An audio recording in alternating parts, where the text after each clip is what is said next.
வாழ்க்கை முழுவதும் துணையாக வருவார். பக்தர் ஒருவர் தனது வாழ்க்கையில் தான் சுகத்தை அனுபவித்தாலும் துக்கத்தை அனுபவித்தாலும் இறைவன் எப்பொழுதும் தன்னுடனேயே இருக்க வேண்டும் என்ற வரத்தை இறைவனிடமிருந்து பெற்றார். வரம் பெற்றதிலிருந்து அவர் தனது வாழ்க்கையில் நிறைய துன்பங்களை அனுபவிக்கத் தொடங்கினார்.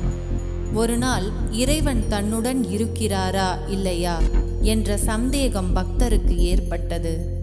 அன்று அவர் கவலையுடன் நித்திரையில் ஆழ்ந்தார்.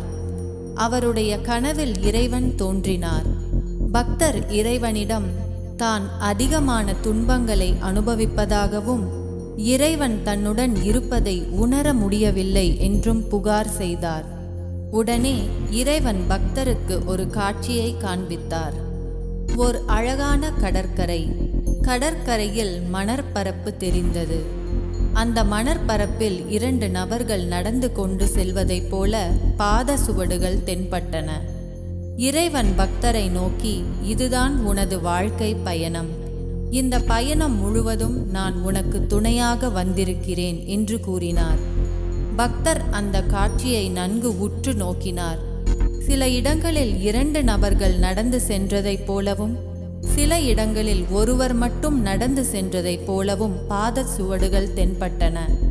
பக்தர் இறைவனை நோக்கி, ஆம், நான் என் வாழ்நாளில் மகிழ்ச்சியை அனுபவித்த சமயங்களில் தாங்கள் என்னோடு துணையாக வந்துள்ளீர்கள்.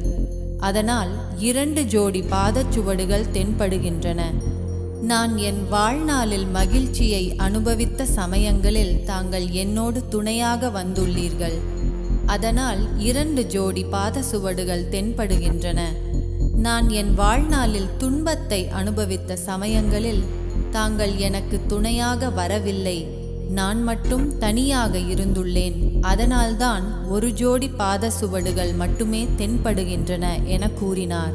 இறைவன் புன்னகைத்தவாறே பக்தரை நோக்கி, நீ உனது வாழ்க்கையில் சந்தோஷத்தை அனுபவித்த போது நான் உனக்கு அருகிலேயே நடந்து வந்தேன். ஆனால் நீ உனது வாழ்நாளில் துன்பங்களை அனுபவித்த தருணங்களில் நான் உன்னை கீழே நடக்க விடவே இல்லை. உன்னை என் தோள்களில் சுமந்து சென்றேன். அந்த 1 ஜோடி பாத சுவடுகள் என்னுடையவை, உன்னுடையவை அல்ல என்று கூறினார். இதை கேட்ட பக்தர் மனம் நெகிழ்ந்து போனார். அவரது கண்களில் கண்ணீர் மல்கியது. கருணையும் அன்பும் நிறைந்த இறைவன் நமக்கு அருள் புரிவதற்கும் உதவி செய்வதற்கும் எப்போதும் காத்து கொண்டிருக்கிறார். இறைவனின் அருளையும் உதவியையும் பெறுவதற்கு நாம் தயாராக இருக்கிறோமா? இறைவனின் கருணையையும் உதவியையும் அனுபவம் செய்ய வேண்டுமானால் நாம் இறைவனை அவர் உள்ளபடியே உணர்ந்திருக்க வேண்டும். இறைவன் நமது வாழ்க்கை முழுவதும் நம்மோடு துணையாக வருவதை நம்மால் நன்கு உணரவும் அனுபவம் செய்யவும் இயலும். சிந்தனை துளி. இறைவன் ஒருவர்தான் மனித குலத்தின் தந்தையாக விளங்குகிறார். அன்பு, அமைதி, சந்தோஷம் போன்ற அழிவில்லாத பொக்கிஷங்களை குழந்தைகளான நமக்கு எல்லா நேரங்களிலும் அள்ளித்தர அவர் தயாராக இருக்கிறார். அவைகளையெல்லாம் அவரிடமிருந்து பெற்றுக்கொள்ள நம்மை நாம் தயார்படுத்திக் கொள்வோம்.